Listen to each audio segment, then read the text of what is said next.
की जय जय जय। बोले देवादिदेव श्री चंदा प्रभु भगवान की जय जय जय।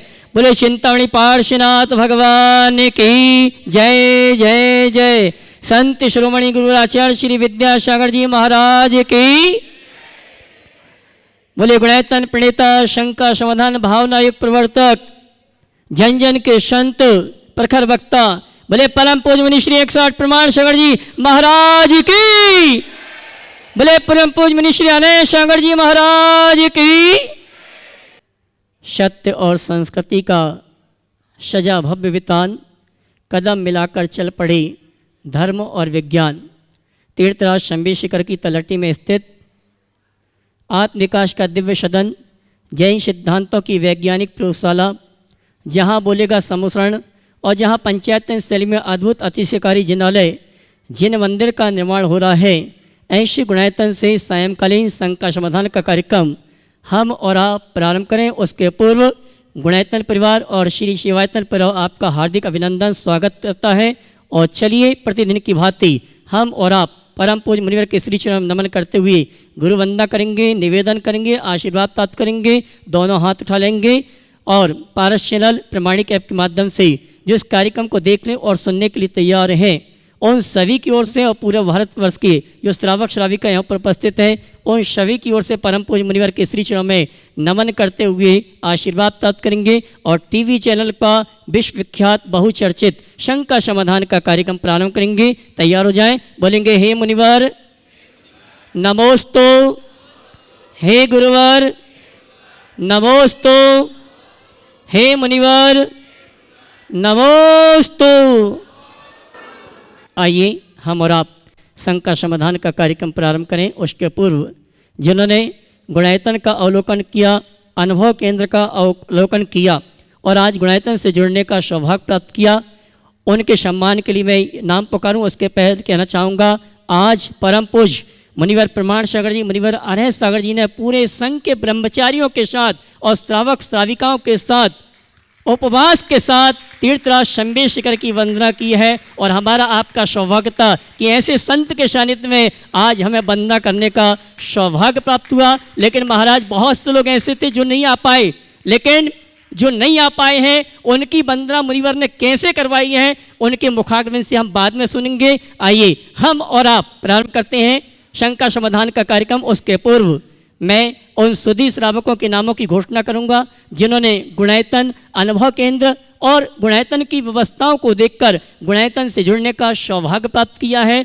और मैं जिनके नामों की घोषणा करूंगा अपने स्थान में खड़ो के गुरुवर का आशीर्वाद प्राप्त करेंगे। और मैं चाहूँगा आप उनके भावों की अनुमोदना के लिए ताली बजाकर उनका सम्मान करेंगे। सर्वप्रथम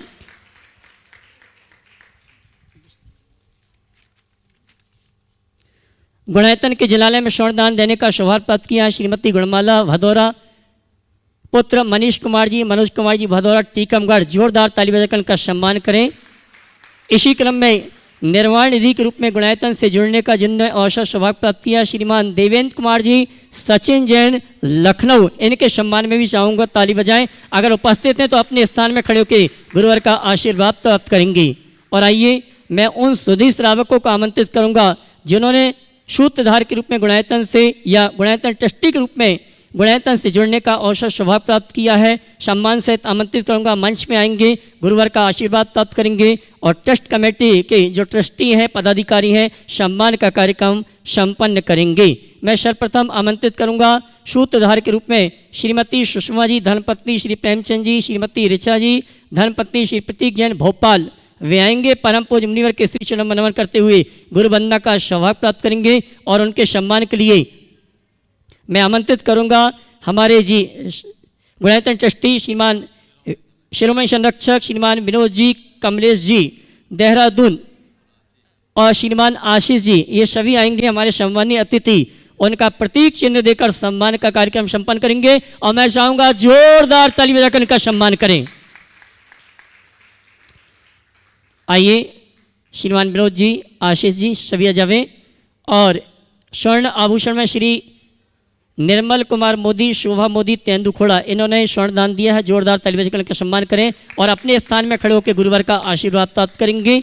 और आइए हमारे बीच में खुरई से चौधरी परिवार अपने रिश्तेदारों कुटुंबजनों के साथ आया है। और मुनिवर इनकी बहुत भावना है कि अभी तक हमारा परिवार, हमारे रिश्तेदार गुणायतन से जुड़े नहीं हैं, लेकिन एक भाव लेकर आए हैं गुणायतन से जुड़ने का। तो मेरे पास चौधरी परिवार के रिश्तेदारों में एक नाम आया है जिन्होंने गुणायतन में गुणायतन ट्रस्टी के रूप में जुड़ने का अवसर प्राप्त किया है। लेकिन मैं उनकी क्षमता जानता हूँ, मात्र गुणायतन ट्रस्टी नहीं बनना और आगे इनको बढ़ना है। इस भाव के साथ मैं सम्मान सहित आमंत्रित करूंगा और जोरदार ताली बजाकर चौधरी परिवार का सम्मान करें। और आइए चलते हैं। परम पूज्य मुनिवर के आशीर्वाद, मुनिवर के सानिध्य में विगत 2 वर्षों चल रहा था कि विधान करना है, तैयारी पूरी हो चुकी, टिकट बन चुकी थी, लेकिन कुछ कारणों से कोरोना के कारण ये कार्यक्रम स्थगित होता रहा। और आज सौभाग्य मिला है संपूर्ण चौधरी परिवार को और चौधरी परिवार के रिश्तेदार कुटुंबीजन सभी एक साथ खड़े होंगे और गुरुवर से निवेदन करेंगे, मुनिवर आपके सानिध्य में कल से जो विधान हो रहा है, आपका सानिध्य, आपका आशीर्वाद हम सभी को प्राप्त हो। इस भावना के साथ चौधरी परिवार के सभी भाई, सभी रिश्तेदार, सभी भतीजे, सभी कुटुंबीजन गुरुवर का आशीर्वाद प्राप्त कर रहे हैं। और प्रथम प्रश्न के लिए मैं चौधरी परिवार से चाहूँगा प्रथम प्रश्न आपकी तरफ से हो और अगले प्रश्न के लिए तैयार रहेंगे बहन राजुल बरसा टीकमगढ़। सामायिक काल में ही संधि काल में क्यों होता है महाराज जी? दूसरे समय में नहीं कर सकते क्या सामायिक? देखिए, इससे पहले चलिए पहले बात कर लेता हूँ। संधि काल में ही सामायिक क्यों करते हैं? संधि काल एक ऐसा काल होता है जिस काल में हमारी सुषुम्ना नाड़ी सक्रिय होती और सुषुम्ना नाड़ी ध्यान की सर्वश्रेष्ठ नाड़ी मानी जाती। तो हमारी प्राकृतिक व्यवस्था के अंतर्गत जब सुषुम्ना नाड़ी सक्रिय हो, वो हमारे सामायिक का काल सर्वोत्तम है, इसलिए संधि काल को प्रमुखता दी जाए। चलिए अगला। और आइए इसी क्रम में अगले प्रश्न के लिए बहन राजुल जी वर्षा जी टीकमगढ़, उसके बाद तैयार रहेंगे श्रीमान गुणायतन ट्रस्टी रवि जी मोटिया रतलाम। नमोस्तु महाराज श्री जी के चरणों में, द्वय महाराज के चरणों में अनंत अनंत बार नमोस्तु। महाराज श्री जी, ये आता है काल लब्धि। काल लब्धि, काल लब्धि, वो कहते हैं ना कि जब काल लब्धि आएगी तब ये काम होगा, फिर कहते हैं निमित्त जब मिलेगा तब वो काम सफल होगा। तो काल लब्धि को कहाँ तक अपन उस पर डिपेंड रह सकते हैं? टोडरमल जी ने मोक्ष मार्ग के प्रकाशक में इस संदर्भ में बहुत अच्छा मार्गदर्शन दिया है। वहाँ उनसे कहा गया कि अब जब काल लब्धि होगी तब होगा, अब जब काल लब्धि होनहार होगी तो होगा, नहीं तो कैसे होगा। कई तरह की बातें जो लोग आज भी करते हैं, उन्होंने उन सब का उल्लेख किया। वहाँ उन्होंने 2 बातें कही। एक जगह तो बड़ी मीठी फटकार लगाते हुए कहा कि जब तेरा यहू श्रद्धान है तो तू किछु भी कार्य का उद्यम मति कर। तू खान पान व्यापार आदि में तो उद्यम करे और यहाँ होनहार बतावे हैं, सो जानिए है तेरा साचा श्रद्धान यहाँ है नाही, झूठी माना दिखते बातें बनावे हैं। कहने का आशय यह है कि जब तेरा यही श्रद्धान है कि जब मेरी काल लब्धि आएगी, जब मेरा होनहार होगा तब सब काम होगा। तो भैया जब तेरा यही श्रद्धान है तो कोई काम का उद्यम मत कर, निरुद्यमी बन करके रह जा। तू खान पान के विषय में तो ये नहीं सोचता कि जब मेरी काल लब्धि आएगी मेरे मुंह को एक और चला जाएगा। व्यापार के विषय में ये नहीं सोचता कि ग्राहक को जमाना होगा, आएगा, जो लेना होगा लेगा, जितना रुपया देना होगा देगा, नहीं देना होगा नहीं देगा, उठाना होगा उठा लेगा, चुराना होगा चुरा लेगा, नहीं चुराना होगा। तो खान पान व्यापार आदि में तो उद्यम करे और यहाँ होनहार बतावे धर्म के क्षेत्र में। तो तेरा सच्चा श्रद्धान यहाँ है नहीं, तो झूठी मान के वश से केवल बातें बना रहा है। आगे चल कर के इसी बात को उन्होंने बहुत अच्छे से रेखांकित करके लिखा। तिस कारण ते काल लब्धि व होनहार तो किछु वस्तु है नाही, जिस समय काल भया सोई काल लब्धि, और काज का होना ही होनहार है। समझ गए ना? मैं समझता हूँ बात आप लोग समझ गए होंगे। तो इन सब प्रपंचों में मत उलझिए, आगे चलिए। नमस्ते महाराज। श्रीमान गुणायतन श्री रवि जी मोटिया रतलाम, जो कि महावीर जिलस मोटिया परिवार रतलाम से हैं, परम पूज्य मुनिवर, इनके बारे में कहना चाहूँगा। ये हथकरघा चल चरखा के जो वस्त्रों का उसका विज्ञापन विरोध जी रायपुर वाले के साथ कर रहे हैं। साथ ही गुणायतन ट्रस्टी हैं और आचार्य श्री की कई संस्थाओं से जुड़े हुए हैं। और एक विशेषता है कि शांति धारा के जो निर्दोष शांति धारा क्लास आप देखते हैं, अगर हमें आपको प्राप्त करना है तो रवि मोटिया परिवार की ओर से आप संपर्क करके। और आज इनको सौभाग्य प्राप्त हुआ गुरुवार के साथ वंदना करने का। उसी वंदना से सम्मिलित एक शायद प्रश्न पूछना चाहते हैं, उसके बाद तैयार रहेंगे गुणायतन ट्रस्टी, गुणायतन मंत्री श्रीमान विक्रम जी काला, रांची। गुरु जी के चरणों में त्रिबार नमोस्तु नमोस्तु नमोस्तु। गुरु जी, मेरा प्रश्न यह है कि प्रति माह लगभग शिखर जी आपके दर्शन हेतु और नीचे की वंदना हेतु मैं आता हूँ। कल अभय विजय से रात को बात हुई तो आपका शिखर जी ऊपर वंदना करने का था। साथ में मैंने सोचा कि 5-7 घंटे सुबह आराम से सोऊंगा। भैया जी ने आग्रह करा कि नहीं अपन साथ में ही चलेंगे। आज साथ में गए तो इतने आनंद आए कि मैं बता भी नहीं सकता हूँ। आनंद आ गए बस। गुरु जी, मेरा प्रश्न ये है कि आज मेरे साथ मेरे देव भी थे, मेरे गुरु भी थे और मेरे शास्त्र भी थे। तो पुण्य आज तो मेरी तेज है बजाय आपकी। पहली बात तो मैं तुझे कहूँगा, तुमने अभी कहा कि आज आपके साथ में गया तो आनंद आया। मैं कहता हूँ साथ में रहोगे तो और आनंद आएगा। क्या बात है। आगे समझ में। और अब जो सवाल कर रहे हो कि मेरी पुण्याई तेज है आपकी अपेक्षा, तो मैं कहता हूँ मेरा पुण्य भी तू ले ले, मुझे क्या फर्क पड़ता है, ले लो। कम से कम धरती में कुछ तो अच्छा होगा। जीवन में ऐसा ही सोचना चाहिए। लेकिन ये बात सही है, जिन्हें सच्चे देव शास्त्र गुरु की शरण मिलती है और शरण प्राप्त करके जो लोग उनका लाभ उठाते हैं, सच में उनका भवितव्य बहुत अच्छा है और वे आने वाले दिनों में अपना उद्धार सुनिश्चित रूप से करेंगे। जय जय गुरुदेव। चलिए। बंधु, मैं कहना चाहूँगा कल पावन धाम परम पूज्य मुनिवर के सानिध्य में शांति धारा हुई थी जी। बाद में ठीक। आइए अगले प्रश्न के लिए मैं आमंत्रित करूंगा गुणायतन ट्रस्टी, गुणायतन मंत्री श्रीमान विक्रम जी काला, रांची। उसके बाद तैयार रहेंगे श्रीमती कल्पना सिंगई, माल गुजार परिवार, कटनी। नमोस्तु महाराज श्री। महाराज श्री, मेरा प्रश्न ये है कि संयुक्त परिवार को और मजबूत समृद्ध बनाने के लिए उस परिवार के मेंबरों का क्या क्या कर्तव्य होना चाहिए? वृद्धों का, जवान का, बहुओं का, बच्चों का, सबके लिए क्या मैसेज हो? देखिए, सबसे पहले तो मैं कहूँगा एक बार जोरदार करतल ध्वनि से इनका स्वागत कर दें। ये एक ऐसे परिवार में रह रहे जहाँ 4 पीढ़ियाँ एक साथ रह रही और एक संपन्न और संभ्रांत परिवार होने के बाद इस तरह से संयुक्त रूप में रहना आजकल अपवाद स्वरूप ही दिखता है। मैं भावना भाता हूँ तुम्हारा ये स्वरूप स्थायी बना रहे। अब जो सवाल है कि संयुक्त परिवार की संयुक्तता को बनाए रखने के लिए परिवार के सभी सदस्यों को क्या सावधानी रखनी चाहिए, तो उस संदर्भ में ज़्यादा नहीं कहूँगा, केवल 2 बातें कहूँगा। उदारता और सहिष्णुता। एक दूसरे के प्रति उदार बने और अपने जीवन में चीज़ों को बर्दाश्त करें। जब आप उदार बनोगे तो चीज़ों को नज़रअंदाज कर पाओगे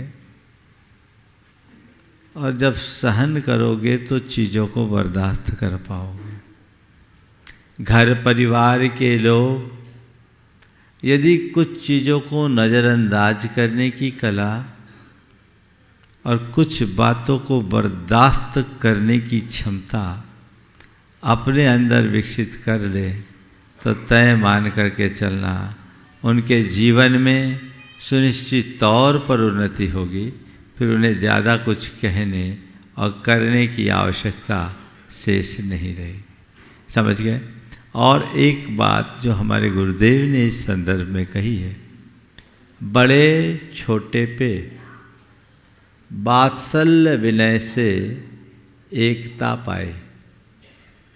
एक छोटे से हाइकू में उन्होंने सारा सार निचोड़ कर हम सबको दे दिया। बड़े छोटे पे वात्सल्य विनय से एकता पाए। बड़े छोटे के प्रति वात्सल्य रखे और छोटे बड़ों के प्रति विनय रखे।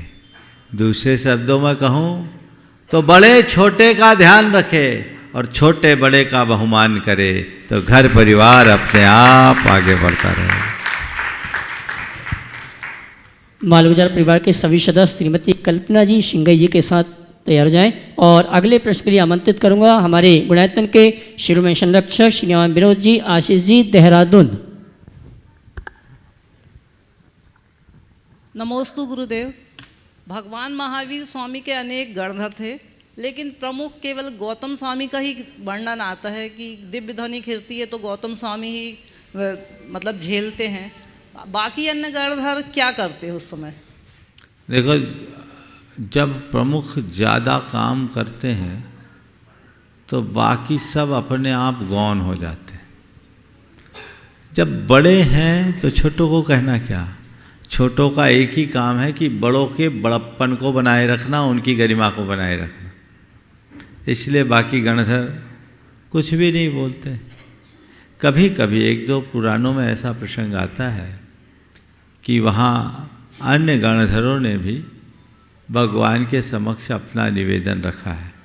तो ये चीज़ें बनती है, बदलती है, लेकिन सारी क्रेडिट मुख को ही जाती है। हम मुख को ही याद करते हैं।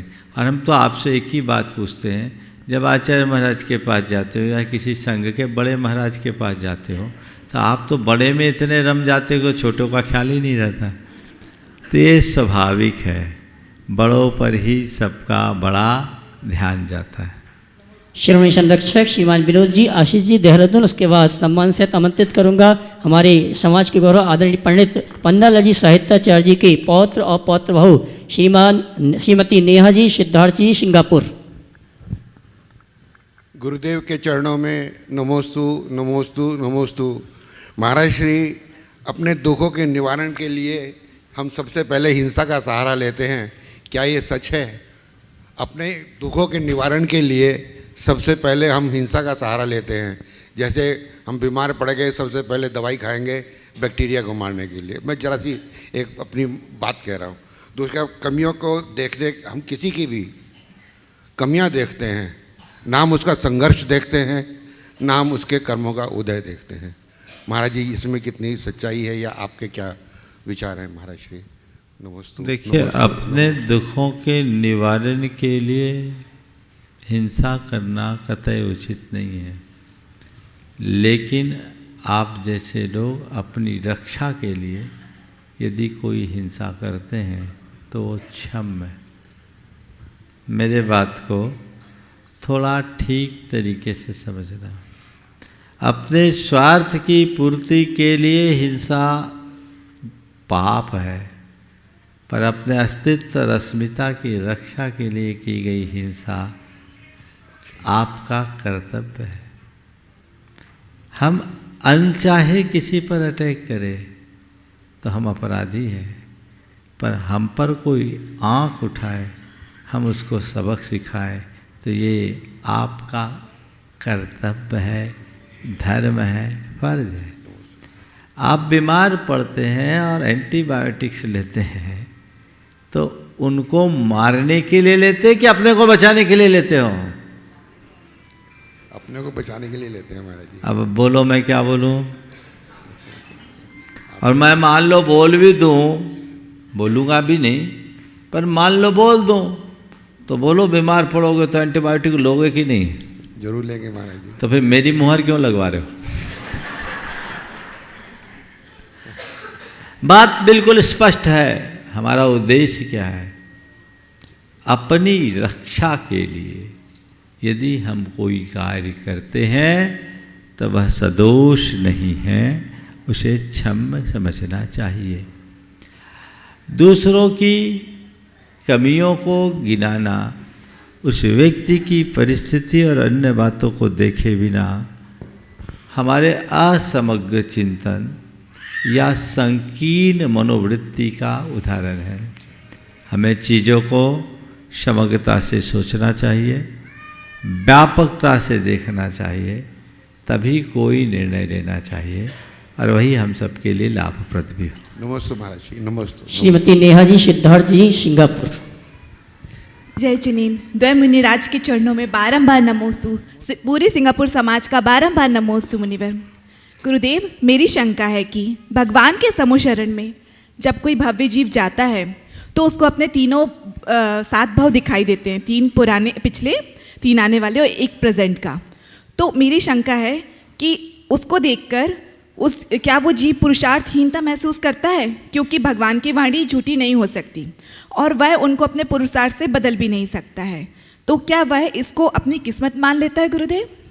ऐसा है कि जो भगवान के समूह शरण में उनके भामंडल के निकट पहुंच जाता है, वह जीव साधारण नहीं होता, वो सब सम्यक दृष्टि और निकट भव्य होते हैं। तो उनको जो उनकी भवावली दिखती है प्रायः पतन से उत्थान की दिखती है। तो उसे देखकर उनके हृदय की श्रद्धा और अधिक प्रगाढ़ होती है। वो उद्यमहीन नहीं बनता, अपितु और अधिक उत्साही बनकर अपने मार्ग में सुदृढ़ बन जाता है। समझ गए? दूसरी ओर हम लोगों को एक प्रसंग सुनने को मिलता है कि राजा श्रेणिक को ये पता लग गया कि उसे नरक जाना है। भगवान ने ही कह दिया कि तेरे को नरक जाना हो।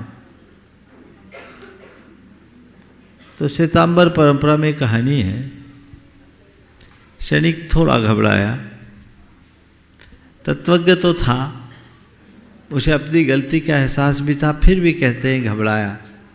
और उसने भगवान से कहा कि महाराज मुझे किसी प्रकार से नरक जाने से बचा दो। कहा जाता है कि सैनिक से कहा गया कि तू 3 उपाय बताता हूँ, कोई एक कर ले तो तू नरक जाने से बच जाएगा। वे बताइए भगवान, अब ये कहानी है, इसकी सच्चाई में मत जाना, पर इसमें बहुत गहरा संदेश है, वो मैं बताना चाह रहा हूँ। बोले पहले तो तेरी दादी आज तक मेरे दर्शन के लिए नहीं आई, उसे किसी तरह से मेरे दर्शन करा दे। दूसरा, तेरे यहाँ एक जिनदत्त श्रेष्ठी है, उसकी दासी है देवदत्ता, उसने आज तक कभी दान नहीं किया, उससे दान करा दे। और तीसरा, यहाँ एक काल सौक्रिक नाम का कसाय है जो प्रतिदिन 500 भैंसों का वध करता है, उसका 1 दिन का वध रुकवा दे। सैनिक ने कहा महाराज मैं मगधाधिपति हूँ, मेरे लिए तो ये तीनों काम बड़े सरल, एक चुटकियों में करा दूंगा। भगवान ने कहा करा ले। सैनिक आया, सबसे पहले अपनी दादी से कहा तो दादी ने जाने से सब साफ इनकार कर दिया। उनने वन विहार के निमित्त रानी अपनी दादी को रथ पर विराजमान करके भगवान के समूह शरण की ओर बढ़ा। जैसे ही रथ समूह शरण की ओर मुड़ा, भगवान की दिव्य ध्वनि दादी के कानों में आई। उसने अपने हाथ में तकवा था, तकवा निकाल कर दोनों आँख फोड़ ली। सैनिक अपना सिर पटक कर रह गया। अब वो दासी के पास गई और उससे कहा कि तुम दान करो। दासी पर जब बहुत दबाव डाला गया तो उस दासी ने कहा ये मैं जो दान दे रही हूँ मेरा नहीं है, मैं तो दबाव बस दे रही हूँ, ये दान तो जिन दत्त सृष्टि का। खत्म हो गया। सैनिक ने अब काल सौखरिक को बुलाया, उसको प्रलोभन दिया, डर दिखाया कि तू एक दिन भैंसों को मारना बंद कर दे। बोला मेरा पुश्तैनी काम है, बंद नहीं कर सकता। बोले तुझे जेल भेज दूंगा। बोला भेज दीजिए। उसे जेल भेजा गया। सोचा कि जेल भेज देंगे तो 500 भैंस ही नहीं आएंगे तो फिर फंसेगा कैसे। जब उसे जेल भेजा गया तो उसने क्या किया, अपने शरीर के मैल की बत्तियों से भैंसों की आकृति बनाई और 500 भैंसों का वध कर डाला। तब सैनिक ने कहा भगवान आपने जो कहा है मुझे अब उसका कोई क्षोभ नहीं, कोई दुख नहीं। अब मैं अपने कृत कर्मों का नाश करूंगा, उनका प्रायश्चित करूंगा। अगर मुझे नरक जाना भी है तो कोई बात नहीं, नरक जाकर के भी तो जीवन का उत्थान किया जा सकता है। और वही राजा सैनिक आगामी 24 का पहला तीर्थंकर होगा।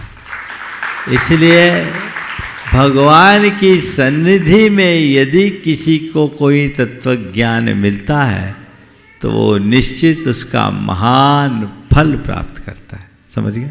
हाँ गुरुवर, आज आपके सानिध्य में हम सभी को शंभी शिखर की वंदना करने का अवसर सौभाग्य प्राप्त किया। हम पुण्यशाली तो हैं, लेकिन बहुत से लोगों की अब पहुँच आ रहे हैं कि मुनिवर अगर 4 दिन पहले सूचना दे देते तो हम भी उनके सानिध्य में ये शंभी शिखर की वंदना करने का अवसर सौभाग्य प्राप्त कर सकते थे।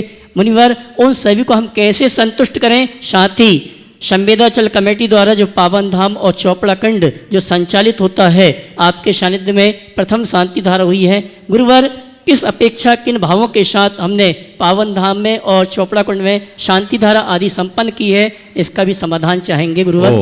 देखिए, समय शिखर जी की वंदना मैं अपनी सुविधानुसार यदा कदा करते रहता हूँ। चातुर्मास में तो मैं प्रतिज्ञा पूर्वक ही नहीं जाता, क्योंकि चातुर्मास में इतने अधिक जीव जंतु होते हैं जो हम मुनियों के हिसाब से मुझे अनुकूल नहीं दिखता। इसलिए मैं कभी चातुर्मास में तो कभी गया ही नहीं। जब भी गया हूँ दीपावली के बाद ही गया, और वो भी पता करके कि जब केचुए एचुए ना हो तब मैं जाता हूँ। मुझे वंदना करने तो जाना ही था, गया, आज वंदना करके आया। लेकिन आपने बोला बहुत सारे लोग रह गए, तब रहने को तो ठीक ही है, मैं बारात लेके जाता तो मेरी वंदना रह जाती है।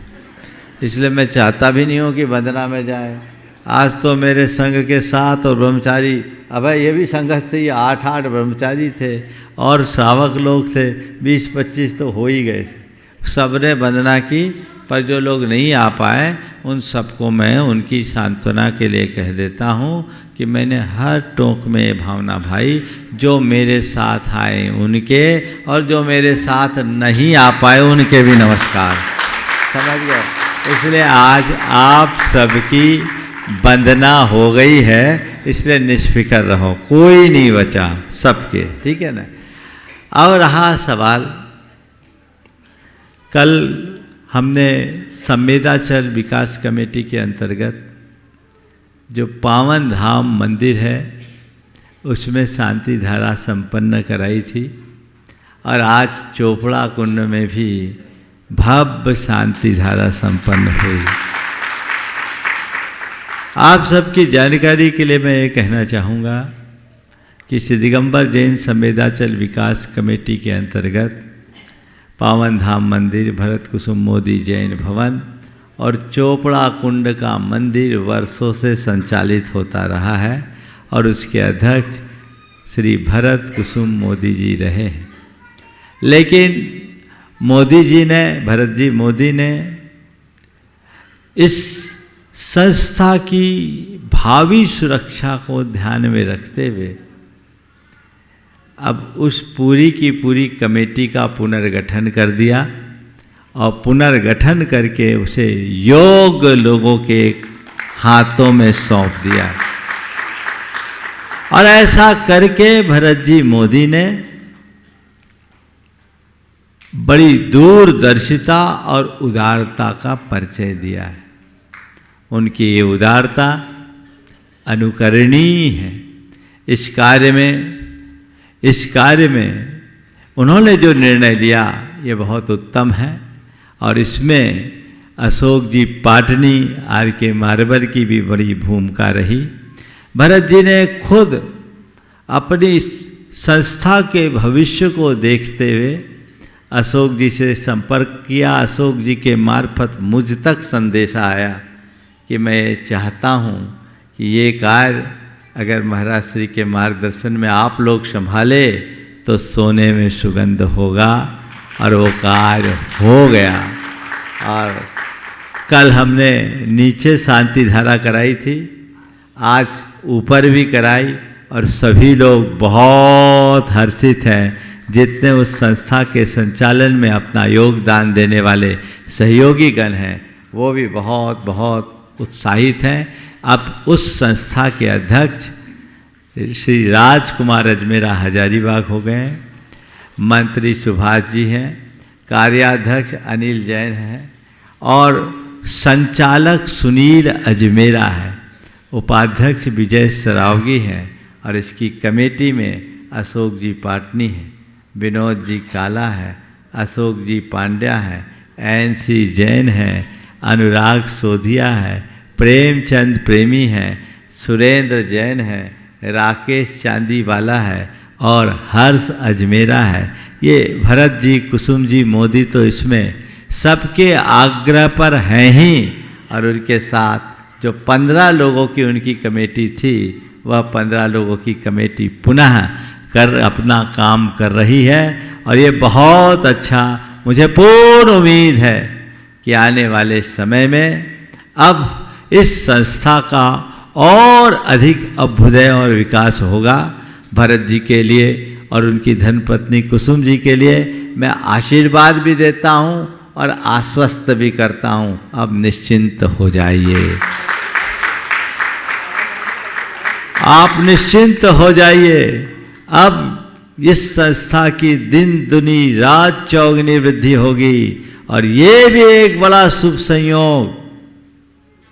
कल ही जब यहाँ बात आई, सिद्ध चक्र विधान यहाँ पहले से तय था, खुरई वालों को करना था, गुनायतन में करना था। वहाँ के काम करने वाले सभी सहयोगियों ने कहा महाराज जी ये विधान वहाँ हो तो ज़्यादा उत्तम है, और मैंने उन सब की बातों को स्वीकार करते हुए सुनिश्चित कर दिया। और कल से पावन धाम मंदिर में जो बाजू में ही है श्री सिद्ध चक्र महामंडल विधान की शुरुआत होगी। ये दिनों दिन और अधिक होगा, इसलिए इसके लिए मैं भरत जी को पुनः आशीर्वाद देता हूँ। और अशोक जी ने जो इसमें अपनी भूमिका निभाई है उसके लिए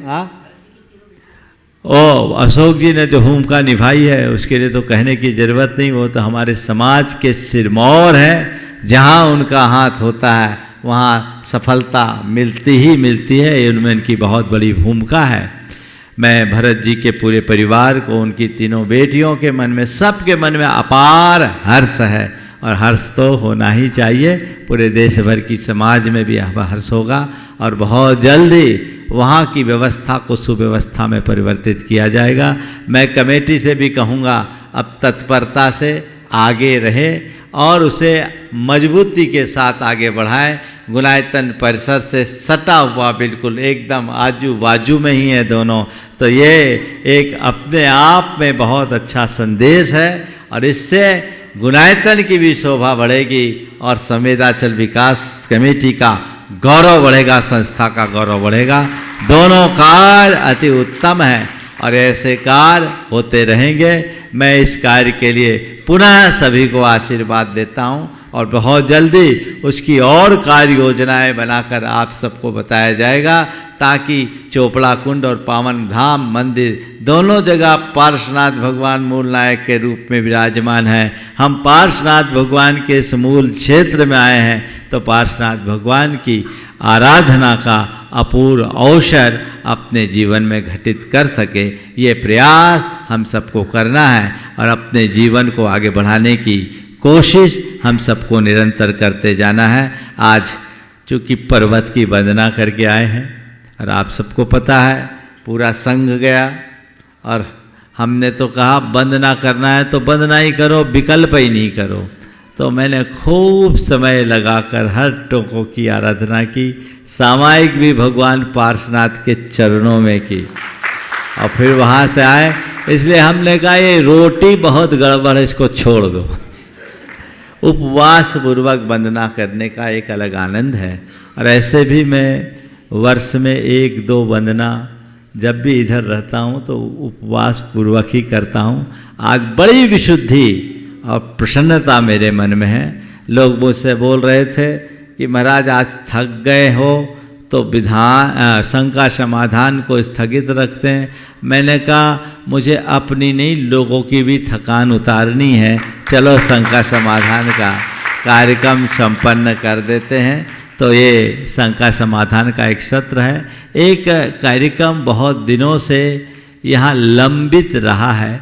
वाह जिंदगी वालों ने एक डॉक्यूमेंट्री बनाई जिसे उन्हें पारस चैनल पर प्रदर्शित करना था और उसके प्रदर्शन का अवसर अभी तक उन्हें नहीं मिल पाया।